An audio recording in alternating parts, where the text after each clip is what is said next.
It's time for you to find your dream job. It's time for you to get out of that toxic environment. Stop wasting your time coming to work, complaining with all of your coworkers. It's time for you to step into your light and be this amazing person. But that can't happen until you make the decision that you're going to change your belief system and you're going to step up and own your confidence. I'm style expert Christine Beauvais, and this is part 2 of a video series that I'm doing that is going to help you to change the style of your look so that you are stepping into reinventing yourself. And we talked about that in the last video. I talked about how the energy of your clothes really impacts your confidence and your mood. But today I'm going to bring on an expert who is going to go into a deeper dive of showing you what thoughts, mindset shifts, and how to change your story to present yourself in networking events so that people are seeing the most talented individual in front of them and they are asking you to work for them. So you're no longer begging to get out of your job. The opportunities are coming to you. So I'm really excited to have Kelly on today, and we're going to talk about all the ways you can start improving yourself and become a magnet for new jobs. So 1 second, I'm just going to have Kelly.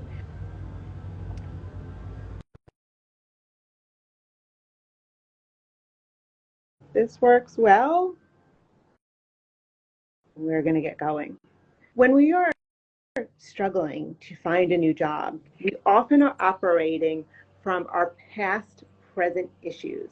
And that is the biggest mistake that we're making. And Kelly, I'm so glad to have you on. Yay! Hi, Christine. I'm so proud of myself that we figured this out and I got the logistics down. This was the hardest part. Amazing, amazing. Kelly, you have a wealth of knowledge to share today, and I want to make sure that we get in a lot of information that would be so beneficial, especially in this economy these days, in the challenging work environments that we're coming across. Can you share a little bit about your journey in how you become the founder of your place at the top and what it is that you want to really help your clients achieve in finding that dream job?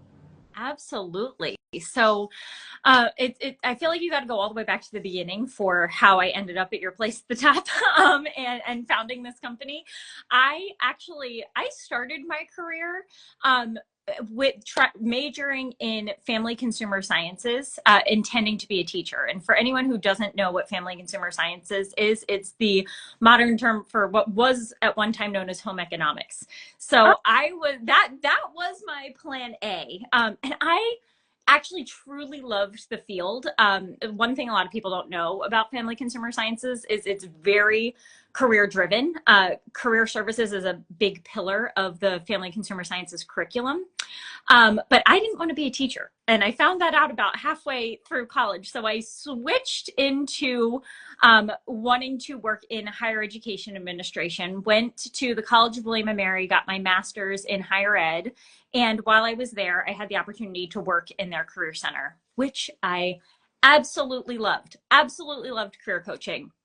But I felt like the one thing that was missing for me to be a really valuable career coach was some kind of experience outside of the world of education. So I went to actually work at the WWE because you leave higher education and you go to wrestling, obviously.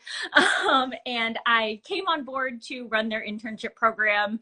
I thought I'd be there for a year or two. And 10 years later, I had built their learning and development function, which turned into an employee experience function from the ground up.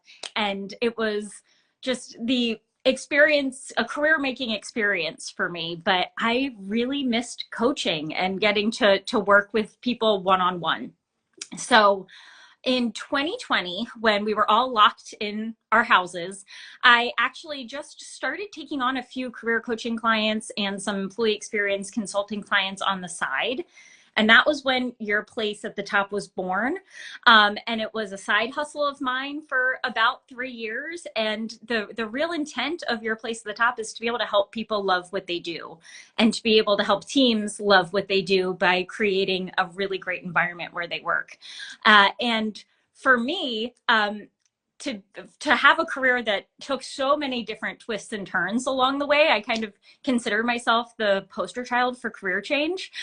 So I love in my coaching to be able to help people who are in that spot of career change. So that's just a little high level of how Your Place at the Top came to be and what we do. Well, that's so funny because we both live in Stanford, and that's how we met, women of Stanford.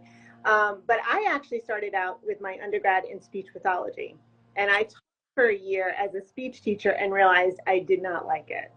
And so the funny part is I liked the teaching. That wasn't the environment for me, but then I changed over to working in the corporate world, and then I still wasn't happy in the corporate world. So then that's when I found my own business, starting out with the feng shui and now the styling. So I've been on that journey too. And I know the biggest thing in my own experience, and I wish I could go back and tell my younger self, was when you're unhappy in your current job, we tend to be unhappy because of the office politics.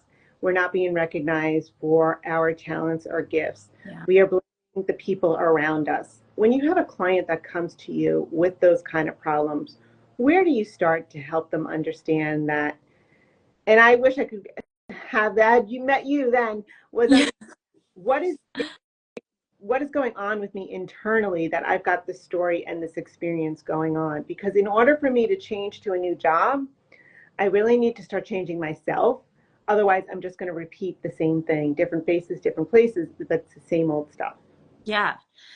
And honestly, where I start with almost all of my coaching clients is figuring out what their unique value is. Because for most of us, when we are in the wrong spot, we're doing the wrong thing, maybe we're doing the right thing, but we're doing it at the wrong place, that's going to be a blow to our confidence. And we start to forget what we are really great at, what our value is, and what we bring to our current workplace and our future workplace, the people that we love. So it's really starting with that very fundamental piece of, let's look at our strengths, let's look at our values, let's look at our experiences and define very clearly what the value is that we bring.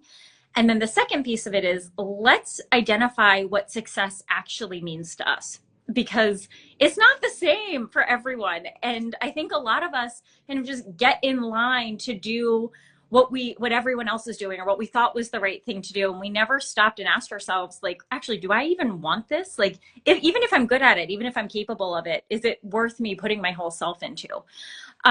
So by identifying those two things, that's when you can start to shift the energy, and you can start to really, first of all, ask yourself, are these people that I want to shift their mindset around how I am? Or do I just want to leave this and move on to my next chapter?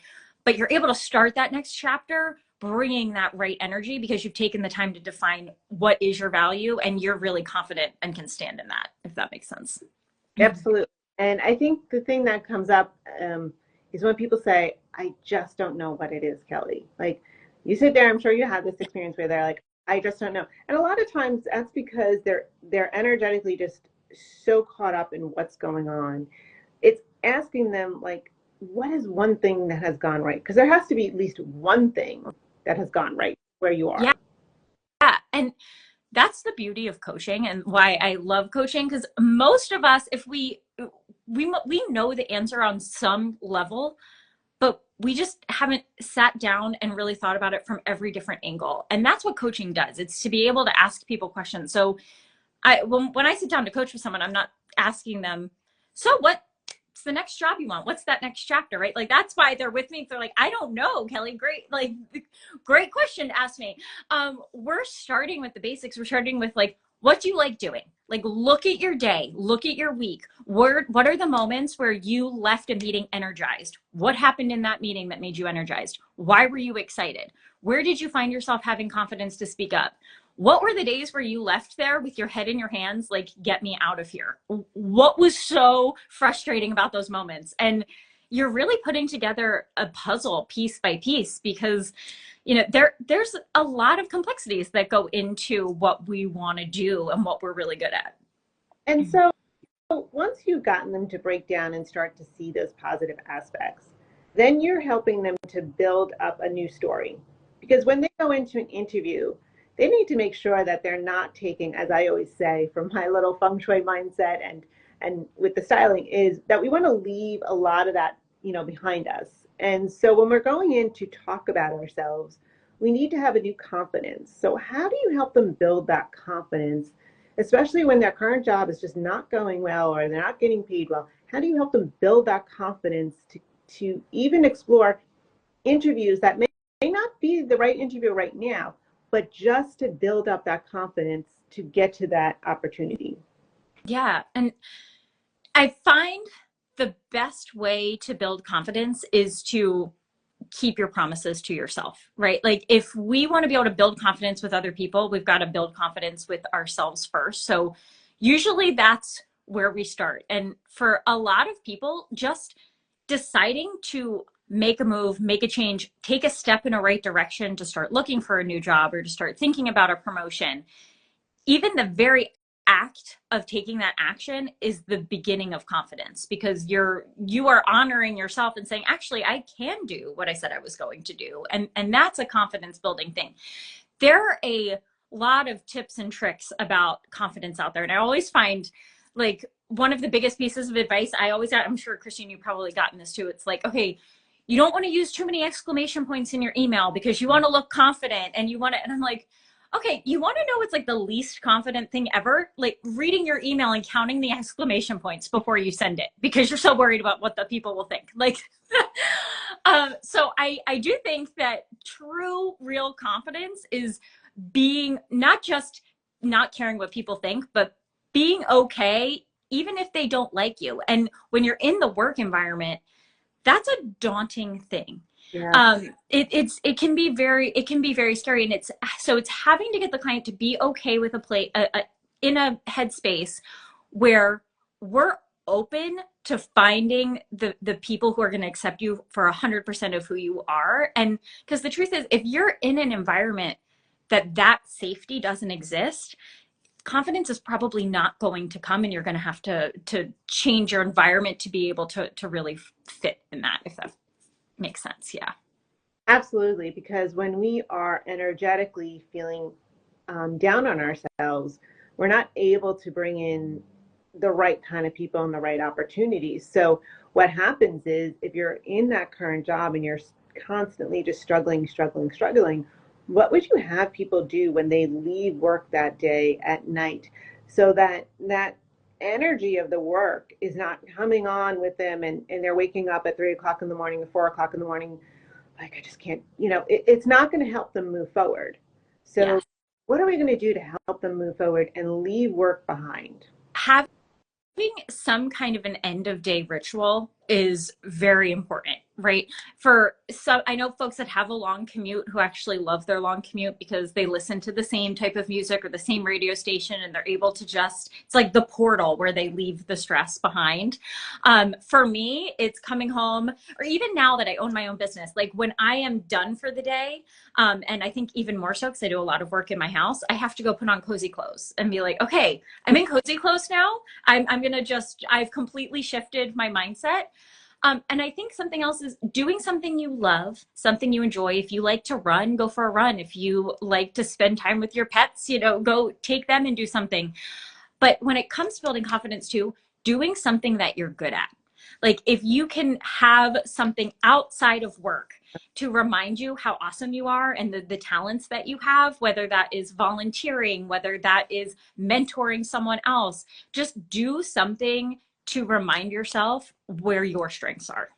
I love that, because when you do that, then your mind is quiet and you're not still jabbering all about work and getting all of this. So, how do I know you have a specialty in helping individuals craft their personal story. So that story is so important because we want to make sure that we're not talking about the job that we hate. And when we're talking to other people in networking events and connecting with people, we are telling a story of how amazing we are, how powerful we are. And I know sometimes that's not easy because it feels like it's ego and stuff. but how do you help them craft a message that makes them more attractable to that dream job? Yeah. It starts with that unique value and being willing to introduce yourself apart from what you do all day. I've done an exercise at networking events in the past where it's like, okay, introduce yourselves, but don't mention where you work or what your job title Ooh. is. And for most of us, we freeze because that is, we hide behind that identity and we mistake that as our actual personal brand. But our real personal brand lies in that unique value, the things that we're good at, the strengths that we have, how we are able to provide value and help others. So I find leading with that when it comes to your story, even if you don't like your job, when you're meeting someone and your story is, here are the things that I am good at. Here are the things that I am interested in, instead of, I really dislike my job. That makes all of the difference because you are now taking control of the story, even if you're not happy in your role right now. That's just a stop. That's a stop where you are on this path. And it's not your whole story, because a lot of career building is starting to see your career as you're really marketing for a business of one. Whether you ever have dreams of self-employment or not, you are in control of your career. And if you're in a job you don't love right now, it feels all consuming, it feels forever. But when you start shifting the story and introducing yourself and talking to people through the lens of the value that you bring instead of what you're currently doing, the game just starts to change. It is. It is a big difference. And sometimes we easily will fall back into the old pattern to complain about our job. But when we do complain about our job, then that doesn't make us look appealing. That makes us look like we're blaming people, and that's challenging. So when somebody goes out and they're networking and they're kind of just getting to know other people, what is the best thing that they can really do to help kind of engage a conversation that's not just about them, but finding out about another job from somebody else without asking? You know what I'm saying? Yeah, I completely know what you're saying. And I hope this answer isn't a cop out, but honestly, the most valuable networking is when you are not doing what you would consider traditional networking at all. It's truly just connecting with people for the joy of connecting with them and getting to know them as people, and throwing out the idea of what am I going to need from this person? Because I think we've all had experiences where we've, gone to buy a car, or you're even at the grocery store and there's a sample table there and someone's trying to sell you something, and your guard is immediately up because you're like, oh, this person wants something from me. And it's all of a sudden an uneven playing field. And for most of us, we end up waiting to network until we're at a moment where we're like, shoot, I really need these people. And now I don't have time to play the long game. So my biggest piece of networking advice is to do it often, do it always. Just always be open to meeting new people. One of the greatest shifts that I made when I moved into self-employment was, I've always known the importance of networking, but I can't say that I always practiced it. Right. I knew it was important, but I did not put myself in the shoes to be able to connect and meet with people. And the moment that I started actually networking differently for the first time, not in a way that I needed something from people, but just getting to know people. Christine, you and I are on this call right now because we are part of a networking group where we have an amazing time getting to know people. That's where your network becomes mutual. You're able to do things for them when needed. They're able to do things for you when needed. And you never have to have that stress of that awkward conversation of, how do I ask for a job? Because if you're really building that network, they may come to you and recommend you for a job way before you ever have to be asking if one is available. And that's key. It's wanting to get to the opportunity before you have to get there. Yeah. So essential. And that's why I always talk about the style is you should always be dressing up and taking care of yourself and looking good, because if you run into somebody who could be a potential opportunity, you want to feel your best self and you want them to see you in your best light. Yeah. So one of the things that I think happens is we all of a sudden realize that there's a job opportunity that we'd like to get. And Yeah. you say, okay, well, I've got this network. And maybe you Mhm. met somebody once and you know that they work at that company. How do you take the steps to reach out to them and feel comfortable and, say, hey, look, I'm trying to, get this job, but you, you know what I'm Yeah, asking? I know exactly what you're asking. And honestly, the answer is you just have to do it through the awkward. Like it's never going to feel, especially if it's someone that you've known for years, they've worked with you, they know how amazing you are, like you're going to have no problem calling that person up. It may be that it's the person that you met one time and you're like, oh, for the love, I don't want to send this note. You have to do it anyway. You have to suffer through the awkward. And that's where that confidence comes in, because that person may or may not be able to help you, but they will never be able to help you if you don't reach out to them. Right. And how you approach that conversation, I generally recommend, rather than putting in writing, hey, I saw this opportunity. I know we met. I prefer to get on the phone with someone if possible. So it depends on the nature of the relationship. But in an ideal situation, say it's somebody you've had a conversation with before, went really well, but you got busy. You weren't able to foster that connection. Now you see this opportunity. You just say, hey, I'd love to be able to connect with you. I saw an opportunity at your organization that I think I may be able to provide a lot of value for.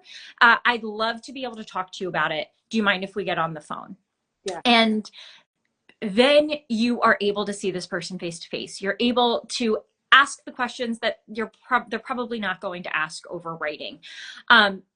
It's all about human connection, right? And you're able to gauge if this person is willing to help you, right? You have the chance to be able to use your emotional intelligence and read the room of, should I ask this, or is this an overstep? It's going to be so different in every situation, but the best way to be able to gauge that is to see them face to face. I think it's really powerful. I remember doing that in my younger days, that I would try to get these informal kind of interviews with people in that industry and learn more about them. But nowadays, it's even more powerful with social media, because you could always look them up and you can learn more about them. And if they're posting online, you can always go on and post on, comment on one of their posts, and you start making a connection. But it's what we keep saying over and over. It's that energy and mindset that in order for you to have these opportunities coming to you, you've got to be at peace with where you are and be open to saying to yourself, yes, there is more out there, and building up that confidence. Mm-hmm. So, what is the one thing that you think that people self sabotage as they begin the journey of looking for a new job? That is a really great question. And I think that the number one, I think the number one thing is, like, most of us know what to do, but we get in our way of actually doing it. And, for instance, we know we need to network. We know we need to be out there, but the voice in our head is like, they're going to think you're weird if you reach out to them. You're going to, and we listen to that voice. And I think that's the biggest mistake we make. And I think the other one is not giving ourselves a chance. We're so afraid of rejection that we reject ourselves before anyone else has the chance to be able to do it. And I see that all the time, with not applying for a certain role or not reaching out, or, and yeah, we have to give ourselves the opportunity first before anyone's going to give that opportunity to us. So, through your experience and your years of growing and being in the HR and networking, you have developed your own networking group called the Connections. Yes. And have that event coming up on September 11th here in. Yes, do. Yes. Why is it that you want to bring together these people? What is it that you feel that you're doing differently than other networking groups are doing out there? Yeah. So I almost want to call Connections like the anti-networking group, because I started Connections out of my own just discomfort showing up to networking events. You know, I know what it's like to walk into one of those rooms, to not have been able to convince any of your friends to come with you. So your points for walking in alone. But then there's no one to talk to, and somehow everyone else seems to already know each other, and you feel like the only person, odd man out. And so I created Connections primarily because I was like, there has got to be a better way to do this, to provide people opportunity to connect in a less awkward way.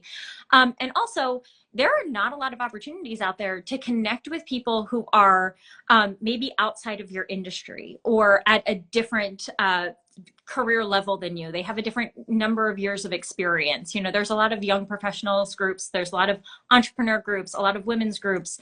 But I really just wanted to create a room where organic mentorship could happen and where people, the power of connection could really exist, which is where the name came from. You know, there is, when we all show up with the intent of wanting to help everyone in the room and knowing that we all have something to give, whether you are 1 year out of school or you have, you know, been at this for quite some time and approaching retirement, we all have something to offer inside that room. And if everybody shows up with that point of view, you leave with so much more. So that was the intent behind Connections. And we are, this event on September 11th will be our third. We're very excited. It's continuing to grow. And we want to continue to see this grow even further beyond this. Well, I'm excited for it because I'm going to be your guest. I'm going to come on there and talk about our wardrobes again and really help people understand that what you have is a formula to your next job. So when you have the right mindset, the right tools to be crafting your own story and constantly telling the right story and dressing the part of who you want to become, energetically, you are aligned for that job to come to you. And a lot of times in networking meetings, like I have different networking groups for different reasons, but I put myself in quality rooms because you'll never know who's going to email you tomorrow about an opportunity that you never knew. And it's just because they met you that one time and you had a great impression on them and you showed up. You always want to look your best, and it's not phony, but showing up to look your best and feel your best and then have the right conversation. And so you're really helping people to understand, how do I express myself? How do I talk about myself? And I can stress this is, even when you're in the most toxic job, you're there because the universe is kind of reflecting back to you your mindset, and can really help you understand how to get out of that. Because if you don't shift that when you move on to another job, I can't stress that enough. Even if you're starting your own business, if you don't clean up that energy, you will just repeat that. It doesn't matter where you're going, because even starting your own business is challenging. I know. And you are so incredibly right about that. Like, you have got to do that work. And what I love about the work that you do, Christine, is there is so much value in when you look good, you feel good, right? And when I say good, it means like when you look like your best version of yourself, whatever you want that to be. I think there is nothing more to help with my confidence than when I am wearing an outfit that I love. I've got a pair of like cheetah print heels that like I bring, you know, when I have those on, like those, like I was in a mindset game with myself. I'm like, I need to shoot. I have to pull out the big guns. We need the animal print shoes for this one. Because how you show up in what you wear is so impactful. So I'm so excited that you're going to be joining us at Connections. I personally can't wait to go through your workshop. But I think that people are going to get a ton of value in being able to really understand what their signature style is. Because if you're trying to achieve that feeling from your wardrobe, you have to make sure you are channeling your energy instead of just copying somebody else's. Exactly. And when you wear the right pieces, like your shoes, like you're talking about, wearing them to a networking event, it's an easier icebreaker because people will say, I love your shoes. Next thing you know, you're talking to someone and you don't even know why. It's just because you got complimented on your shoes. So especially in those networking events, wear something that has in maybe bright colors or a necklace or a pair of shoes, because that is great for the icebreakers.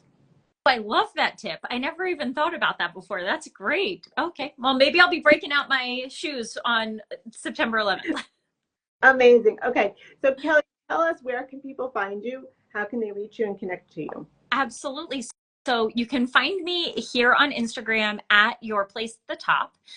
Pretty much on any platform. If you search Your Place at the Top, you are going to find either me or something associated with the company. I am also on LinkedIn. And I love to connect with people on LinkedIn. So if you're watching this, like, let's practice what we preach and make sure we're expanding our network. So feel free to connect with me, Kelly Duggan, on LinkedIn. You can also follow Your Place at the Top at LinkedIn. If you are interested in any kind of coaching, team building, consulting from an HR perspective, you can set up some time to talk with me through our website, yourplaceathethetop.com. Amazing. And so if you're watching the recording of this and you do have questions, leave them in the comments. I will send them to Kelly and she can respond to you. But if you are interested in joining us, it's Kelly's event on September 11th. At what time? It is from 6 p.m. to 9 p.m. at Half Full Third Place here in Stamford. Okay, great. And if you're interested in getting that link, just put the word connections below and we will send you that link, and we look forward to seeing you then. Thank you so much, Kelly. Thank you, Christine. I'll see you soon, just a few weeks. Yes. Have a great day. You too. Bye-bye.